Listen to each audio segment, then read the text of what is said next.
Good morning, all our friends on Going On Daily. So grateful to be here again today. And today I get to be with Chuck. We've never done Yeah, a show together yet, so this is going to be great. And we've got some great stories for you about flights and experiences. And so it's going to be a storytelling episode, it feels a lot like, right? And then indeed. I'm going to share a little bit about navigating the turbulence of the holiday seasons as well, giving a little bit of emotional mental support there. And Chuck, how about we lead in with you and just let's get the ball rolling. You used to work at airports, right? Or you still do? Or Oh, yeah, back in the day. So this is aviation week, and I'm kind of fired up that I get to be on twice this week because I cool. have some pretty good aviation stories. Well, Monday I did one where I actually was flying a plane, and many years before that, it was in I guess like the early 2000s. I was a young man at that point, and I was working for some different companies doing some cool stuff, but I had a layoff at one point, and a friend of my dad Mm-hmm. reached out and said, "Hey, what are you doing for the next couple months?" She ran a little tiny restaurant Mm-hmm. that was in the Don Scott Airport, which is the Ohio State University's little airport. They have planes like the Okay. one on our thing here. It's not like, giant commercial jets or anything. It was all these little kinds of Cessnas, like planes. little Cessnas, right? Kind of thing. Yeah, Or yeah. and Yeah. here's what's cool about these little airports is all the famous people, they fly into the smaller airports. They don't fly into the major metropolis, the Right. The Port big Columbus ones. River. They Yes. fly into the Don Scott. So we Yes. would get to see some pretty cool people throughout the course of my time there. And not only that, we get to meet some of the people that lived in that area that would go to the airport. They would meet up and like grab breakfast together, and then they'd go get in their planes and they'd go fly around all day. Oh, And it was fun. kind of a Wow. cool dynamic. It's just a bunch of older guys, and they just, hang Cool. out and talk shop and whatnot. But there was one thing that I'll never forget. And this is hopefully it's only a one-time occurrence. I've never read anything about it other than this one time, but the band, the Rolling Stones, were having a concert at the Ohio Stadium, the Horseshoe, right there. Shout out to the Horseshoe. Back in like 2000 or '01, whenever this was. And they were coming into that airport as well. Not them personally. I didn't get to see the Rolling Stones, but like all of their equipment. And because it was an outdoor stadium show, they had a dirigible, a blimp. Oh, dirigible. And Yeah. so here's what happened to this dirigible. This was one of a kind. The pilot was getting ready to take the dirigible up into the air and fly it over to the Ohio Stadium, which was probably about, I don't know, 3 or 4 miles away from where the airport was located. Okay. Okay, this is sounding like a pretty sound strategy right now. We got to get over Okay. there. We got a show. One thing they didn't take into account, actually, too, was the weather. Uh A little huh. bit windy out. I don't know if you've ever been in a dirigible and been up there when it's windy, but kind Well, of like a balloon or a kite, it's not the most comforting thing that you've ever been a part of.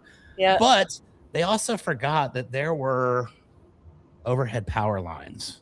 And you'll never guess. Well, you Oh. probably will guess. I believe you've probably already guessed what's going to happen next in the story.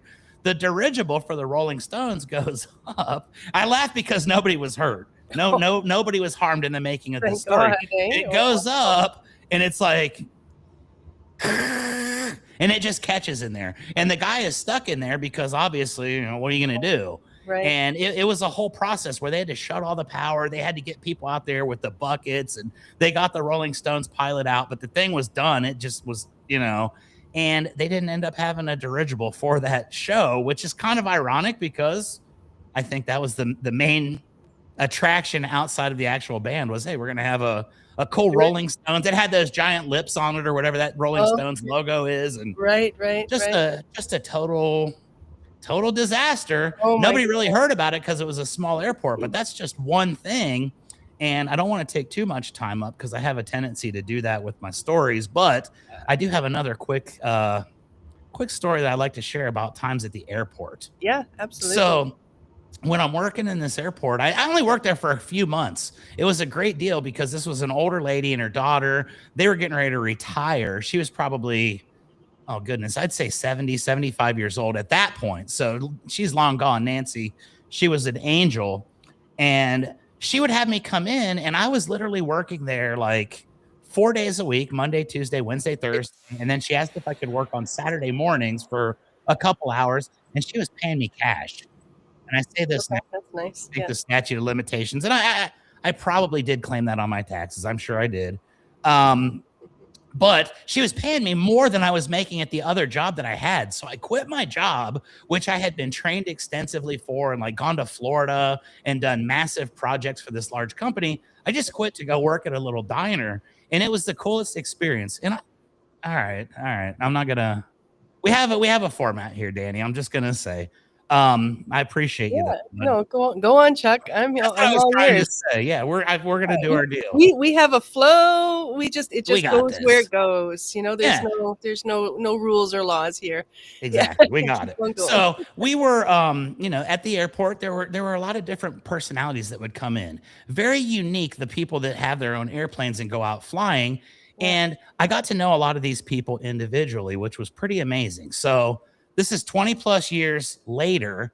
I had a guy on Facebook reach out to me a couple years ago, and he said, "Are you the same Chuck that worked at the Barnstormer restaurant at the Don Scott Field in Columbus, Ohio, like 25 years ago?" Uh-huh. And this was crazy because it's like, yeah, but like, who's this?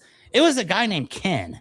And I didn't remember anything about this, Loanna, but this guy, Ken, was a regular that came in.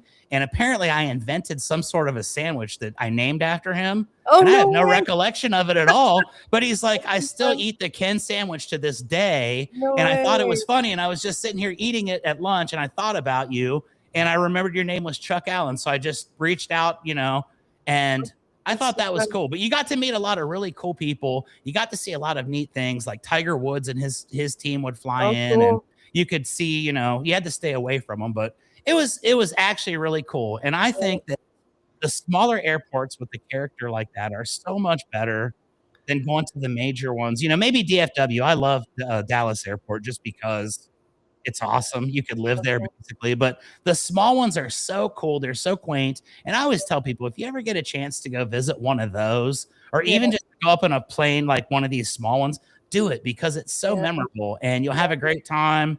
And Yeah. From the tiny airports, my friend. Yeah. There you go. They are kind of fun. We have a tiny airport on Vancouver Island in Victoria, like super, super tiny. And I did my first flight there. I had originally wanted to, explore being a pilot. And so I did a flight. I flew over Victoria, and it was really a cool experience being in the Cessna. And just seeing, it's like being there flying, right? And I even landed it too. And the guy said I was a natural, but then shortly thereafter, I had an accident, had a concussion. So I had to let that dream go. I know. Isn't that so much cool, though? It's one of those memories you'll always have. Cool. And I did it on our Monday show. I actually had a video, and it was it was me landing the plane. So you and I are probably the only two accomplished pilots on the Going On Daily roster. All right. Here we go. Perfect for aviation week, right? Aviation if you guys have any aviation questions, we're the experts. Yeah. And I think everybody should just go for a trial flight. You get a trial flight and just have the experience because it's really incredible. Yeah. It was a lot of fun. I enjoyed every bit of it. And I wish I would have done it when I worked at the airport. I turned that opportunity down 25 years earlier. So I was very grateful that I got a chance to go back around and do that. But I agree with you. If you get a chance, take it. Yeah. And my husband, he was a airport plane mechanic on NASCAR lines in Peru. Really? He's a mechanic there. Yeah. So he's got a lot of great stories too. And it was funny, before we met, he just like a month before also went for his first flight to do that. So that was something that was have something in common. It was meant to be. Yeah, it was hilarious. It was amazing. Yeah. So I love the little Cessnas. So we might explore that later down the road again too. Absolutely. Yeah. I have a plan to buy a plane one day. I don't know if I'll ever do it. I also have a plan to own a NASCAR team. So we'll see. Okay. I don't think either of those are really probably ever going to honestly happen, but you never know. You got to have that big audacious goal that nobody looks at you and says, yeah, you can definitely get that done.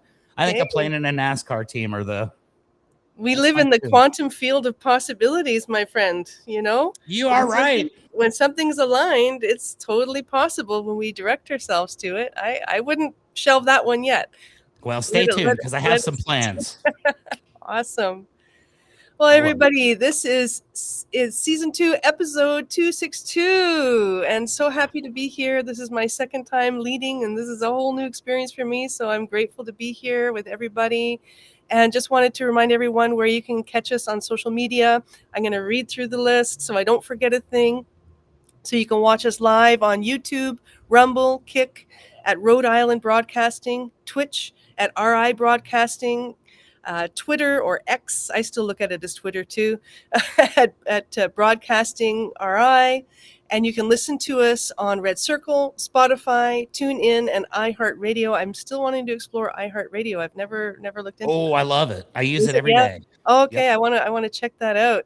And RI Broadcasting, and you can follow our social medias on Blue Sky, MeWe. It's also a fun one, MeWe. I haven't explored that one. I love that name. I need to check that one out. Yeah, Yes. yeah, this sounds pretty cool. Fun name.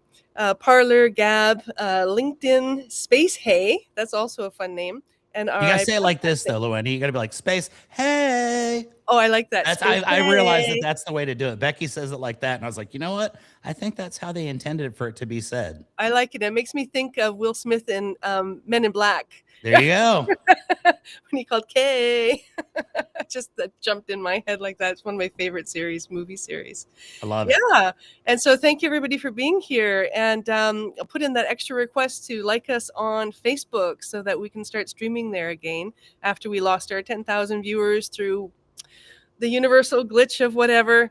And we would love to be able to live broadcast there too. So please go there and like us, like our page so we can do that again.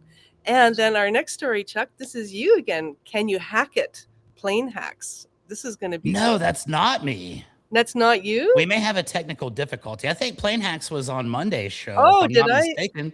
Uh-oh, did I look at the wrong one? Oh, I think you're right. Oh, that's too hilarious. No worries, my friend. That's why we're here. Yeah. We're actually going to talk about the scariest flight ever. Right. Oh, my goodness. Where did I go? Holy cow. I scrolled way too far up on the menu. That's hilarious. Uh-oh. Yeah. Scariest flight ever. So that's going to be me. So when I was 18, I started my pilgrimage around the world. And I lived in Germany, and I did a practicum in a hotel for high-end service, the highest French service you could learn to be hotelier and restaurateur. Then I got a job in Switzerland in the Italian part. And from there, I had an opportunity to just go traveling to Thailand. It was like an idea that came in through a friend. And so decided to go. And I was going to meet my friend there at the airport. So the flight from Switzerland was great, but you had lots of connections. But then we landed in Romania, and I had to wait for 9 hours in a glass airport. With like minus 15 degrees. I mean, it was, or even more, it was freezing. And it was a 9-hour wait. And while I was sitting there, this is my first time. And, I was there, and I was the only white person there amongst a whole bunch of Thai people. And I was like sitting in a corner thinking, oh my God, they might hate me, all the horrible things that my ancestors have done. And I was really meeting that reality because it's the first time. And then I met these two beautiful Thai girls, Mai and Tai. And they came over and we started chatting. And then all of a sudden it was just like, we're just like sisters right away. And then some other travelers came, and a few of them had bottles of red wine. And so we were sitting in a circle, keeping warm, drinking red wine together. And it was such a great, fun experience. And then it came time to get on the plane. And we got on the plane. One of the guys, his name was Sasha. He was so sloshed. He was just like, he was out. That's what you do at airports when you're waiting. It was hilarious. Guilty. And so he was sitting behind us, and he actually passed out on the plane with his feet in the lane, and the stewardess kept driving the cart over the whole flight. That was one little layer. It was hilarious. But when we got on the plane, the seats were actually moving. They were not solid. And then the little tables that you pull out, they weren't even attached to the chair. They were just shoved in the pocket. You see little strands of duct tape and yarn tying things together, and it's like, Air Romania doesn't exist anymore, and I guess that's why Tarom Air they were. And so it was like I think it was like an 18-hour flight on that plane. Nothing worse than being on an 18-hour flight, wondering every second of the 18 hours, Oh my when's the God. engine going to stop? When's the wing going to fall off? And then, yeah, and then we hit Ugh. incredible turbulence. Of Like the course. whole thing. So then the shares are like really, moving, and we're like, oh my That's God. why they loosen the bolts for you. They wanted to make it a comfortable experience. I love it. And so I was sitting beside these two lovely ladies, right? And they pulled out their praying beads and, and their Buddha, and they were just praying and praying and praying. And I'm praying in my way. And there was a moment I'd already started learning how to work with the pendulum and dowsing and things like that. And so I went to the bathroom, like, are we going to land? That's the goal. We hope. Are we going to land safely?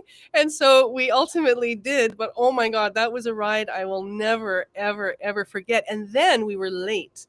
So my friend was supposed to pick me up at the airport. We were like 2 or 3 hours late. And because, I'm a foreigner, I'm not going to get through customs fast or through the border fast. So I had to give my friends a picture of my friend to find him before he left. Oh, wow. So, because otherwise I'd be 19 years old in Thailand and I'd have no reference because he's the one who had the reference and knew where we were going. Right? I had no idea. And so later on, when I saw her and then I saw him, he said, this little Thai lady just came up to me, looked at the cart and says, "Are you this person?" And he said, "Yeah." He says, "Don't go away. She's coming." So that was quite like the whole adventure, from the airport to the plane ride to getting there and like almost being just alone. And I had no way we didn't have internet then. Right? We didn't. Yeah, it was especially on those planes. Those planes don't have complimentary Wi-Fi. That hasn't hit that. No, but we didn't even have. The only thing in Thailand at that time was a Wi-Fi cafe where you paid like exorbitant money, but neither of us were in technology, so there was no way I could reach him. So that was my beginning of my world travels all over. I've been everywhere. I would work hard in the hotel industry, and then I traveled and work hard and then travel. And so that's one of my most memorable flight experiences. It was crazy. Yeah. Now, I love this scariest flight ever. I've been on a couple that have scared me pretty bad, but I do have a couple follow-up questions for you here about this particular flight. Yeah. 18 hours. You're white knuckled. You're thinking, oh my gosh, we're going to die any second now. This is it. But when you're on an 18-hour flight, I have to know, what kind of food did they serve on this plane? Was it like, did they serve you anything at all? Was it like, here's snacks, some saltines and some water, or snacks? You're just going to sit here for 18 hours with they might have, but I think the fear overrode my memory of the food. I don't know. They might have given us a few snacks, but it was really terrifying. Yeah. Yeah. Okay. What's your other question? Well, it was that. And then the second one is the scariest one that I ever did was just a small short flight, but it was one that had like actual twin propellers on it, but it was a commercial airline. So I had to ask, the plane that you were on for this, we've already kind of decided. Yeah. It was little sketchy, you can kind of shake the seats and move around a little bit. Yeah. What kind of propulsion did this thing have? Was it propellers? Was it like a jet plane? I remember it was propellers. Yeah. Oh man. Because we had to walk onto the ground to walk into the plane. So it wasn't walking through one of the tunnels. Yeah. I remember it had the propellers. Yeah. Wow. Well, I'm glad that you're here today to tell us about this because I flew one of those one time from College Station, Texas to Houston, which is only like a 45-minute flight. Right. I was ready to jump out because I thought for sure this was going to be the end. And I was like, you know what? I'd rather die by jumping out of the plane than crashing in this and having all my friends see that I was actually flying on that thing. Oh. And, but I couldn't imagine 18 hours. 45 minutes was enough. Oh my gosh. I'm never getting on. If I get a commercial airline ever again and I show up and it's got those, I'm just going to have to cancel. Definitely not. And the cheapest flight is not necessarily the best flight. Because of course I was like traveling, I was like, let's get the cheapest flight. And it's like, never again. After that, I went, I'm not going to do that again. Only well-known, reputed flights, and then I'll pay the extra to not have to go through that. Isn't that the truth? And I always tell people, the plane is going to get there safely. That's the ultimate goal of every single airline, every single pilot. Yes. But they have different ways of going about getting there safely, and each definition is a little different. So make sure you pick the one that suits your definition, where it's like, I'm going to have a nice flight. We're going to land smoothly. Everybody's going to be good, because I say this with my roofing all the time. The cheapest option usually ends up costing you the most. A lot And more. Yeah. I'm glad that you don't have a story like Becky where she was throwing up in her hands because 2 teenage boys were sitting beside her on a plane. That was another excerpt from our show the other day. Oh So my goodness. we've had some really good Aviation Week stories. It's been awesome. Wow, and you know what? You're not wrong about that, Ron. They take those things and they do like spin them a little bit, and then that's how they did the one that I flew. You had to literally like pull the propeller to start, which scares me now in hindsight. But I was too caught up in the moment to realize that. What happens if the hamsters, decide not to run anymore on my flight, and I end up just. Oh my goodness. Anyways, oh my goodness. Yeah. That's the scariest flight ever for 18 hours. Yeah, you it got was- anything it that was I've ever turbulence done for, like, more completely than topped. half of it. Yeah, it was turbulence for more than half of it. It was terrifying. We were scared, like so scared. Like not just like, oh, it's a little turbulence. Like, oh my god, what's gonna happen? Yeah. Good times. Yeah. They always make for good stories later on. Yeah. And then God, I have so many other stories from Thailand. It was incredible. But yeah, this is Aviation Week. One day I'll share some. We're gonna other do a stories Thailand week because Are we? Okay, yeah, we will for sure. We've already asked for Puke Week. Now we're going to ask for Thailand Week. So we're going to have all kinds of interesting subjects moving into the new year. Awesome. Great. So now, things that make you go, is your next topic. I'm curious about that. Yes, because check this out. This has nothing to do with aviation. It has to do with this guy right here on the screen. Okay. This gentleman right here, I'm not sure if you're familiar with this man or not, but I'll tell you a quick story about this guy. Okay. This dude on the screen, his name is Philip Rivers, and he's a football player, as you can see, but he's not just any football player. Luana, this guy retired from football 5+ years ago. He is a father and grandfather. He's got 10 children. He's got a grandchild, and he was coaching high school football 2 weeks ago in Alabama. He retired from the NFL 5 years ago, had never, stopped working out. He's got the ultimate dad bod going on and all this stuff. And the craziest twist of events happens 2 weeks ago. The team that he used to play for, the Indianapolis Colts, their quarterback, which is what Philip Rivers is, got injured. And it's late in the season, and it's going to be very hard to find anybody that's like understanding the plays that they do. And to bring in somebody new like that at that level is going to be very complicated. So what did they do?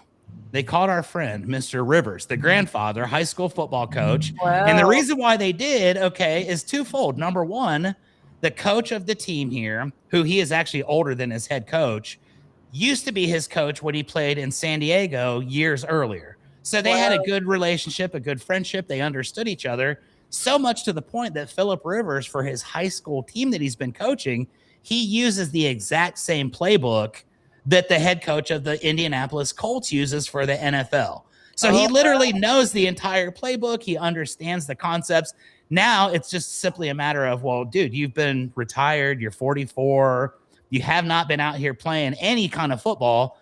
Let's sign this guy to a contract on Monday, and let's have him start an NFL football game this past Sunday. And this is exactly what happened. Wow. 44-year-old Philip Wow, that is comes out of retirement.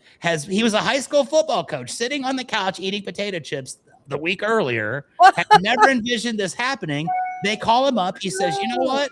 Yes. Cool. And the reason why he's doing it is because, number one, he said he wants all of his kids, which he's got a small village, but he also has, and it was against one of the best NFL highest level caliber defenses that you could ever get. And they didn't win, but they were winning with like less than a minute to go in the game. So it was almost the most insane victory that you could have never imagined. But he gets out there and he starts, moving around a little bit. And it's funny because, they say dad bod. This dude definitely is not in football playing shape. But I guess they say your mind and your arm, I guess, they stick around. And as long as you can understand what's going to happen and see that this guy's going to come at you and you can stay away, you can do it. He went out there. He had a pretty good game. He threw a touchdown and, the team was winning literally until the last minute against one of the best teams in the league in their home with their home crowd yelling and all that.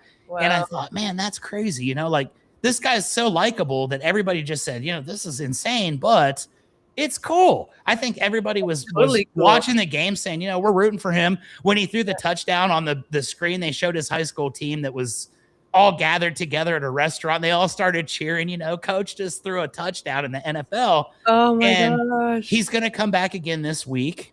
And you can only imagine how painful that week was of going out and doing nothing and then playing at the highest level possible against guys that were not even born when you started playing. And he's going to go out and do it again this week. And I think it's cool to watch regardless of the wins or losses. But then there was another key aspect to this that came into play.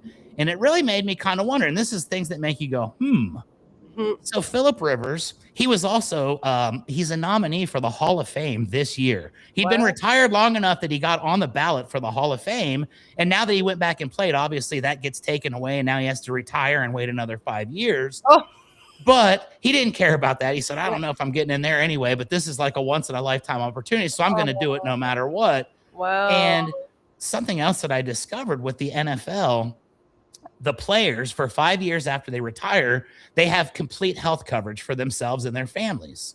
Now, we're talking about a guy, Phillip Rivers, who made over $200 million in his career. Wow. He was an elite level Hall of Fame candidate. He was really good. Yeah. And he got to sign big deals, and he played in the NFL for well over a decade.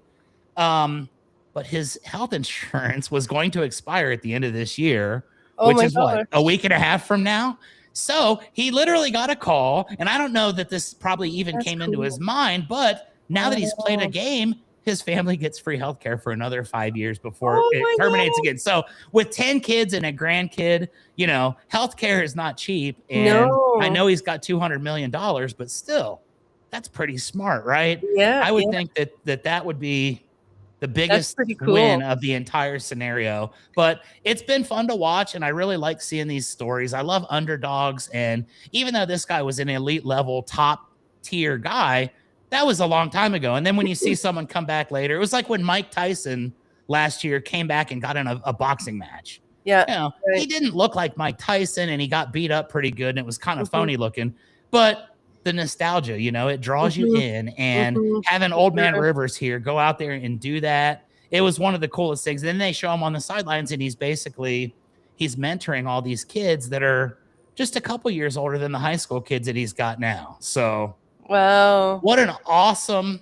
I hope he wins this week because, the biggest fear obviously is when you're gone that long, you get hit and then you're hurt. Yeah. And everybody always faces that possibility, but it's like, that would really suck if you came back years after the fact and you got injured and the rest of your quality of life was bad because of it. But yeah, I don't feel like that's going to happen. I think nobody's going to go out there looking to injure this dude. I think all the guys that are playing there probably are respect him. Wow. This is like playing against your dad. It's kind of cool. Yeah. Kind of righteous, right? Is a word people will use. That's awesome, right? Yeah. Yep. Beautiful. Hey, don't worry, Ron. We're going to fill the time. We got this. Oh yeah. So, we got the time. Yeah. That's Phillip Rivers. I think it's a cool thing. And we got Becky here. Good morning. We just told the story about Becky throwing up in her hands on an airplane a minute ago. Hope she didn't miss that.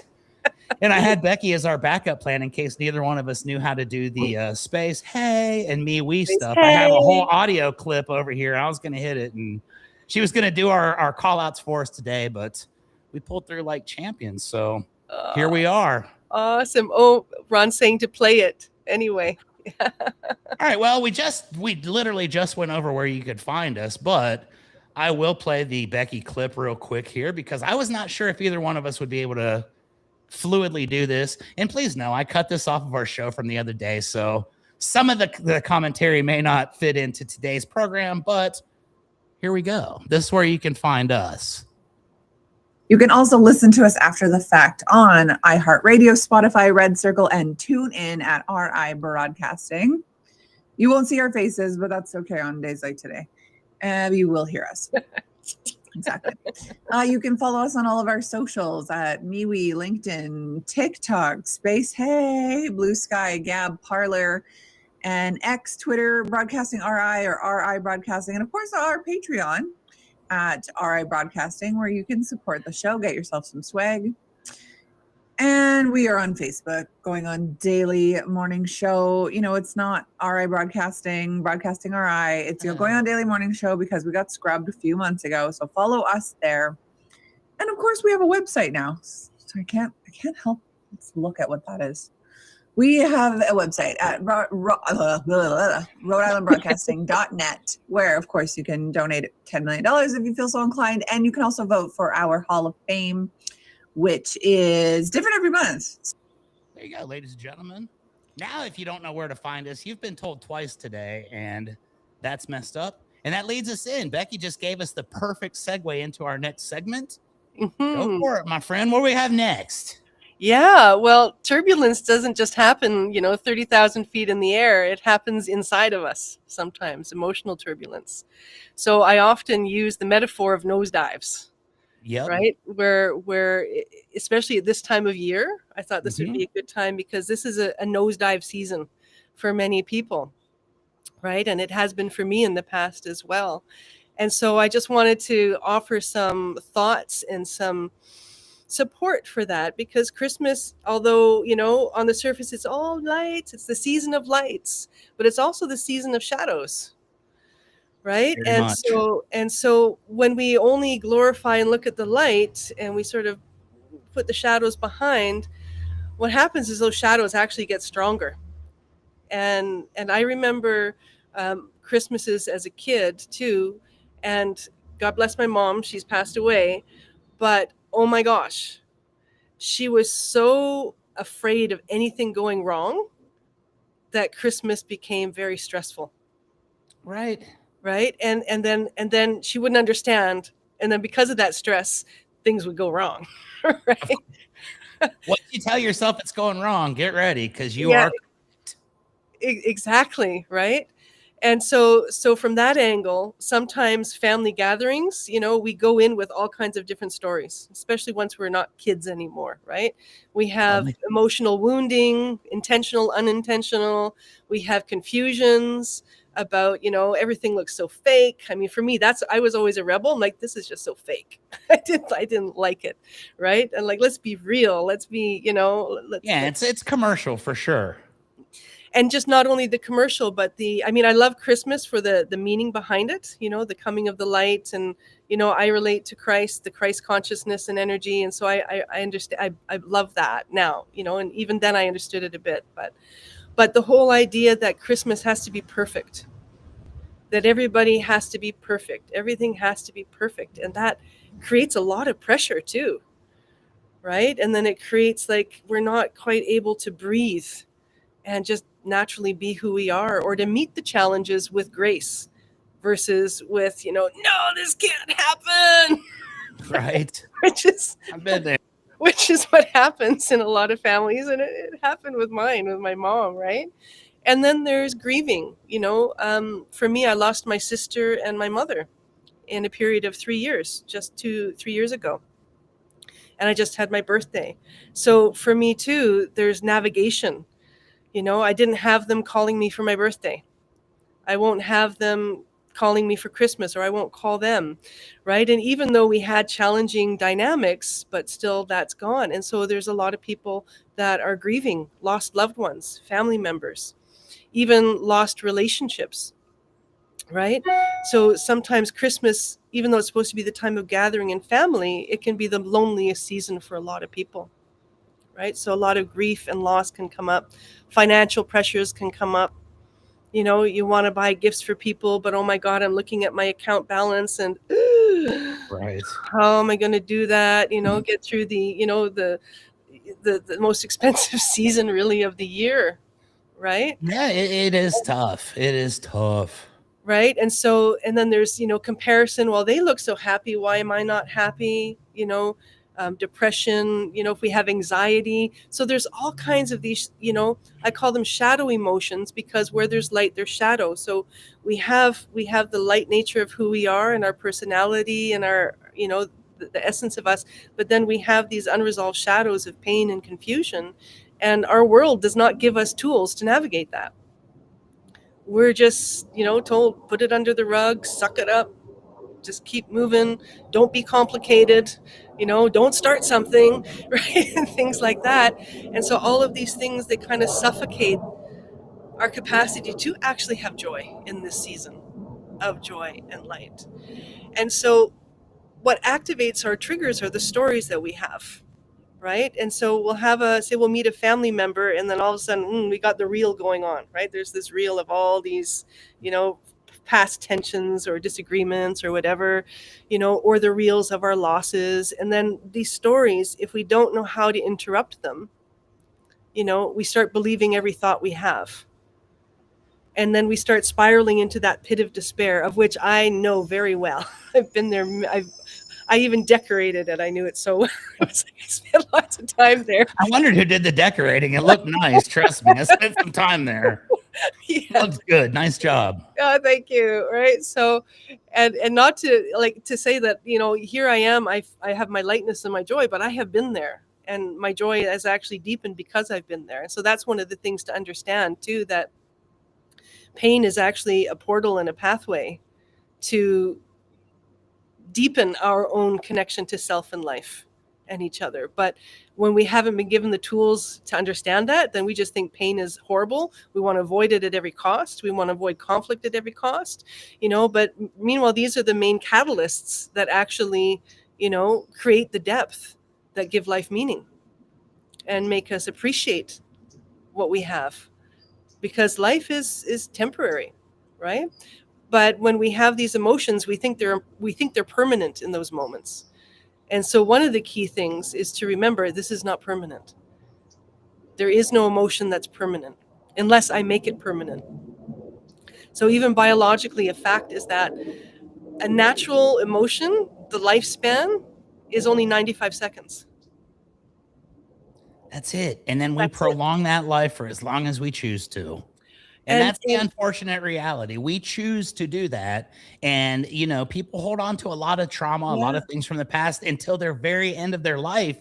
And, I think you and I just discovered something very super in common that we have is I went through the same thing 3 years ago with my own parents, both of them. Right. And my mom was especially hard for me because I was taking care of her until the very end. And at the end, it was like, and my mom was always that person who was always concerned. Everything's got to be perfect. Oh my God. And I made a commitment that it was maybe the last time I had a coherent conversation with my mother, which is really kind of sad to talk about. But the last time that she and I had a conversation where we understood each other and we knew who we were and we made sense to each other, that's what I made the promise was I am done with that crap. I ain't gonna let that go anymore. And for the last 3.5 years of my life, it's been almost like a massive weight was taken off the shoulders. Right. And I feel like, now it's weird because I look around and it's like I used to get really mad at things that were so trivial. Mm-hmm. Something didn't go right on a roofing project, or, one of my guys needs me to go bring him something, or, why didn't you know, or why didn't you do this, or why is it wrong? And I was on the path of just like, I'm going to stroke out and you're going to find me laying in someone's reaction. Yeah. And I'm going to be mad. And then I just one day said, you know what? I don't think that this is worth all that. And it's been an amazing transformation for me to where I don't get frustrated that much anymore. Traffic's still something I needed to do a little bit of work on, but I understand, like you said, life is short. And when you start to see people that have been there the entire time, people that brought you into the world are no longer here, it really hits you different. And I think that second phase of your life, when you start to understand how much, this really is and how precious it is and how fleeting, that you really do start to appreciate it more. And I've had a lot of people on my own podcast that we talk about these things, depression and how do you overcome these things? And what are some of the things that can help and trigger things along the way? But holidays are the number one thing that trigger people with depression. And Christmas is the number one season for suicide as well. So I think it's very important that we check on people. I've got several really great friends that check in on me because, I don't do a lot on holidays now myself because what? Or, I'm going to go travel to visit nobody. There's nobody there. So I think it's great when you've got people in your life that can do that. And that was an amazing topic. And I know that you and I never met until like 2 seconds before we started, Yes, but that's a real connection right there for me. And I really appreciate that because I've lived it myself and I know people that still currently do. And and it's the hardest thing to get out of. I had my periods with depression too. I actually, when I was 16, I wanted to check out of the world already, right? And so my life has been riddled with experiences that kept triggering me into that depression and despair. But there was always a part of me, like the light. This is the season of light, right? And we all have a light in us, and there's a light of life. And whether we use the word God or spirit or, creation, or that light is, whether I exist to define it or not, there is that spark of life and goodness in every single being and everything in creation. And for some reason, I always knew it. And that was my lifeline, my whole life, through all the different things that I went through that kept bringing me back into that pit of despair that I spent so much time in. I decorated, right? And repeating that, right? So that light. And so this is the season of light. And so this is what life has taught me, is that when we get tripped up into these feelings and emotions of depression and despair, it's not about trying to escape or get rid of them. It's more about going in to meet ourselves and to meet the pain with the light. Embrace it. Absolutely. It's there. And to understand that this is an essential ingredient of being human. Contrast and duality is an essential ingredient, the friction to create, to learn, to evolve. And when we look through history, the things that our ancestors went through, oh my gosh, they were like made of steel. And a part of it was too that they pushed things aside to keep moving forward. And that's what got us here. But now we're in an era where there's actually space to reflect. There's actually information out there, like so much of it that wasn't there when I was 18 and 19. I was just scrambling to find my way in life. So spirituality was my go-to. But it wasn't until later in my 30s, actually, that I started discovering the trauma biology, studying neuroscience, studying trauma healing, and understanding that when we have a map to know what it's happening in our biology, it actually helps us get out of those states faster. Because when we're just in the feeling and the abstract of it, it feels so big. It feels like the biggest boogeyman in the world. It feels like it's never going to go away. It feels like we have no power. But what I want to share here is we have power. We have the power of discernment, to pause, to breathe. So I'm going to share my 3-step system that has developed over my lifetime that I share with my clients in a moment. But to understand that our biology, we have power over that. Every thought that I have instantly activates chemistry in my body, right? And we can all relate to that. You think of your puppy or you think of a moment of joy, all of a sudden you've got all these endorphins and oxytocin and all these good hormones that you feel connected to life. The heart opens. But the moment we start having the narrowing thoughts of fear, anxiety, depression, loneliness, grief, sadness, we narrow, which means we stop breathing. And when we stop breathing, we're really stopping living, because breath is life. And so the power we have is to just know that, okay, this is the mechanism. Is my body contracting? Am I breathing? And if I notice I'm not breathing, which I will not be if I'm caught in a fear, if I'm caught in a story, to remind ourselves to breathe. So I'm trained in the heart math method and traditional Hawaiian healing, and in both those, and also psychotherapeutic body work for releasing trauma. And in all 3 of these modalities, breath is the key. That's very crucial. Breath is how we come back into our frontal cortex, which is where we can see the bigger picture, we can connect the dots, where we can find solutions for our problems, where we can guide ourselves through those moments with the knowledge and awareness that we have. But when we stop breathing, our limbic brain gets overactivated and it shuts down the frontal cortex. That's why we feel lost. Literally, the frontal cortex stops firing. And so we need to have a way to reactivate so our frontal cortex can come back on and we can start meeting the situation with presence. And that's the first step of my system. Coming into the present moment. Because when I am in any of those states, I'm either regretting and lamenting the past, or I am having fear over the future. Yep. And what that means is I'm not here. I'm not present to really meet the moment with clarity, with discernment, right? So the breath brings me into this present moment so that I can come back into my body. Because when we're triggered, it feels like we're like flying high, like we're like static energy up here, right? And it feels uncontrollable, and we're in the turbulence of those winds. The breath can help us land, literally and metaphorically, back into the moment. And then once we land in the moment is the second step. It's awareness. I can only have awareness once I'm present. And what is awareness? It's when I can take some moments to observe, to look at my situation from an astronaut's view. This is what one of my mentors, he was a First Nations teacher that I spent many years learning with. He called it the astronaut's view. And when I can be present, then I have the chance to have that astronaut's view, and I can see that all of this is temporary. This too shall pass. And what this moment, I can ask myself, what is this moment inviting me to encounter in myself?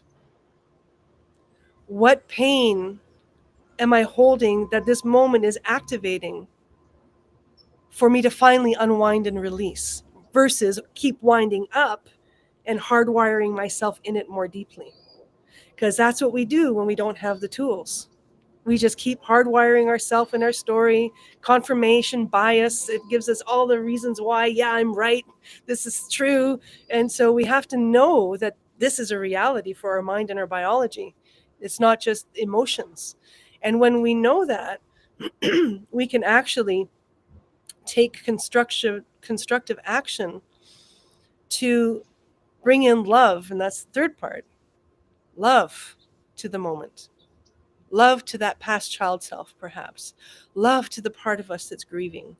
Instead of judging it and condemning it and saying, hey, how can I hold space for you now, for that inner part of us? Because that's all we're needing. Right? And our unconscious mind is our child self.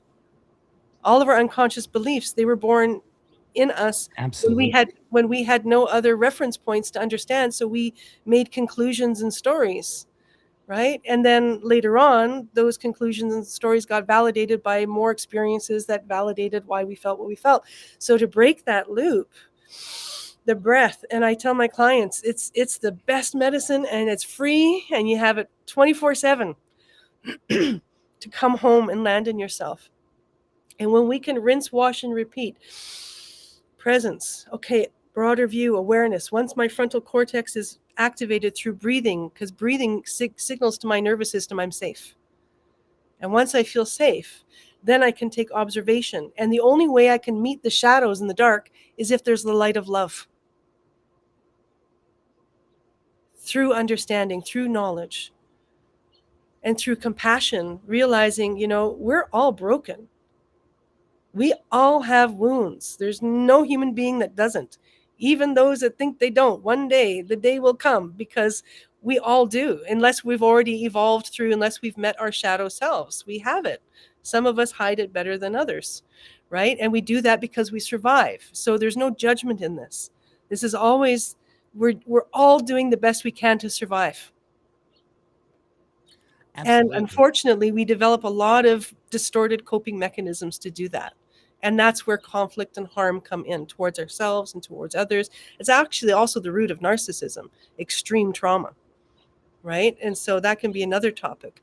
But understanding that when we can see there is a bigger view, I'm not alone in this. We're all students of life.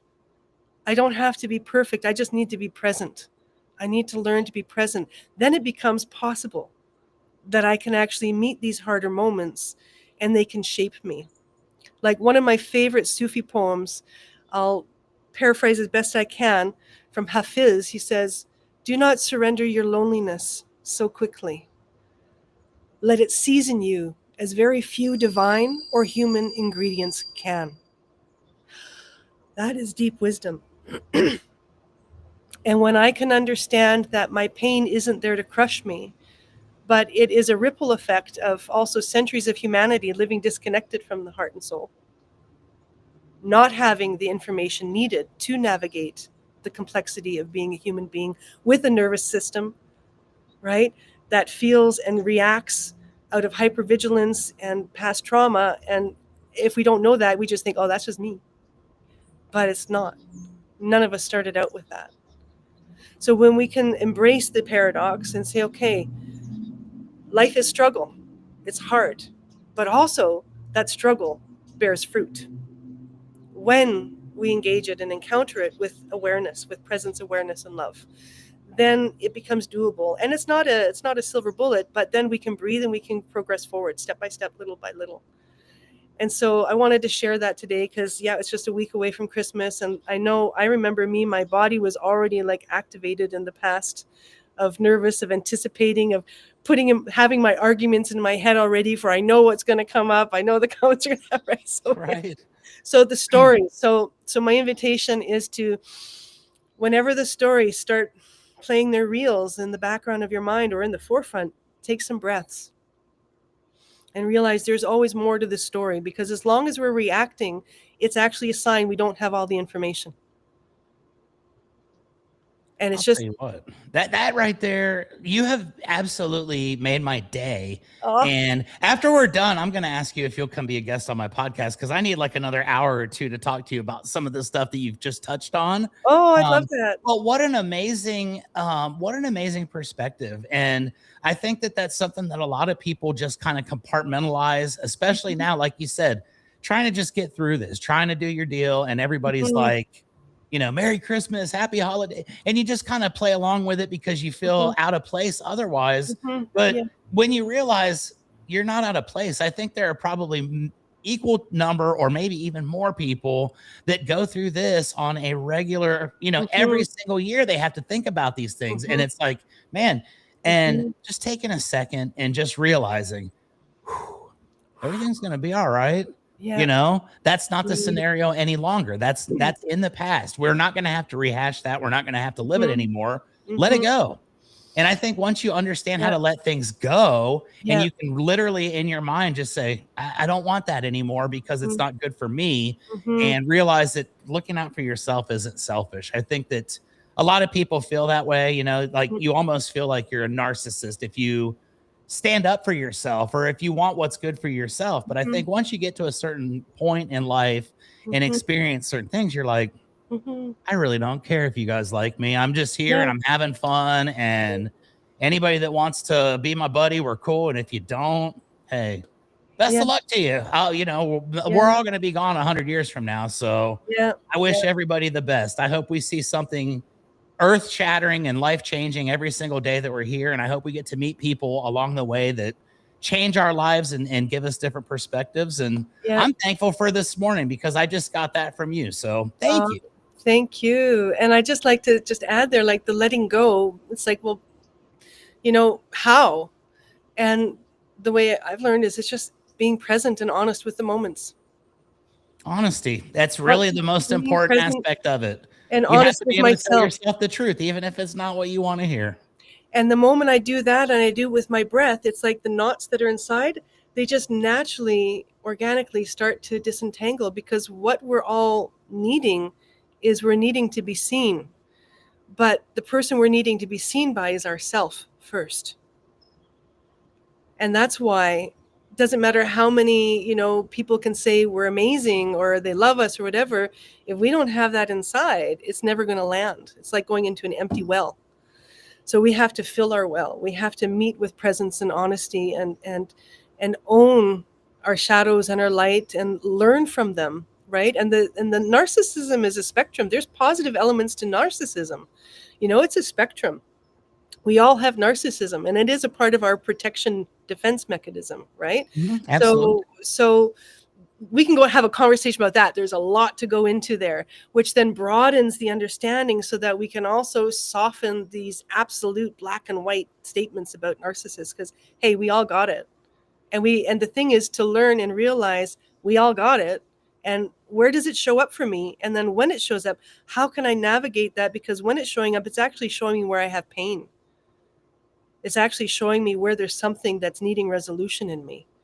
So how do I bring that into my present moment with the awareness and observation of love so that I can evolve that?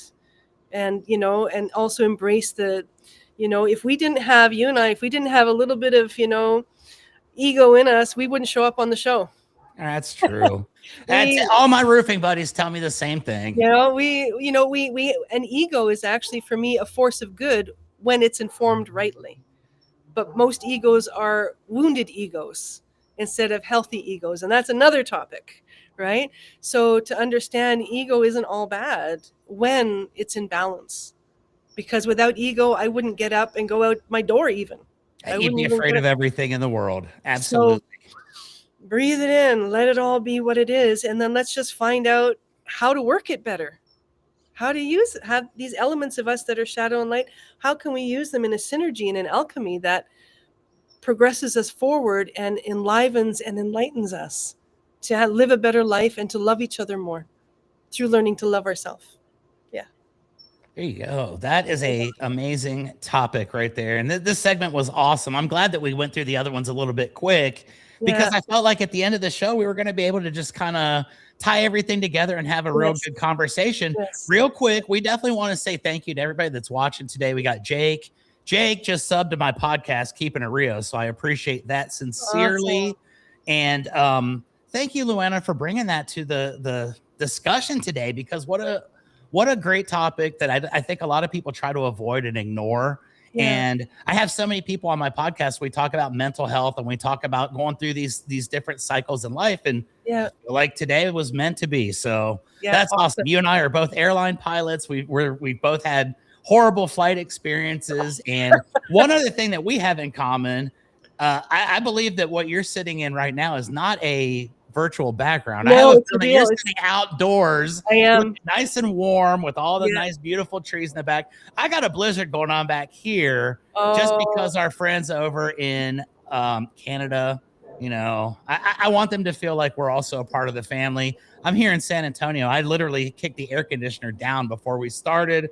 I'm wearing shorts right now and I'm sweating, but we definitely want to give a shout out to all of our Canadian friends and anybody that's dealing with this kind of nastiness right now. I saw but Becky we do not understand what you're dealing with. So we like it that way. Yeah, I'm in LA for one more day. I go back tomorrow. So it's been a beautiful time here. And look at this. It's just been incredible. It's amazing, right? It's like, there you go. It's a week from Christmas. Yeah. That's beautiful. Awesome. Well, thank you everybody for watching. And this was an awesome show. And just remember, you know, it's a beautiful thing to be human. It's a beautiful thing to have all the different contrasts that we have and just learn to embrace and understand them. And then life really does get more golden and we can travel and navigate the challenges with a lot greater grace and ease. Challenges will never go away. Triggers will never go away. But when we learn to navigate them, that's the superpower that we have, and we can do that. And so wishing you love, wishing you blessings for this season. Anybody who's struggling, you're not alone, you know, and there are resources for supporting you. And one of the biggest resources is your own self and your own soul. So I wish you connection there and lots of love. There you go, folks. Thanks for watching today. This has been an awesome episode. I'm thankful that I had nothing going on a Thursday morning and I was able to volunteer to kind of fill in. Yeah. Don't forget to check us out on Mondays, though. I am kind of partial to the Monday show. Yeah. I think it's my favorite, obviously. But Becky and I will be back on Monday. Who knows what nonsense we're going to get into, but we usually come up with some pretty crazy stuff. And like I said, it's a lot of fun doing this show. I appreciate it. And me too. There you go. Yeah. Everybody, enjoy the rest of your day. Happy holidays. We will see y'all next week. Yeah. Blessings. Bye.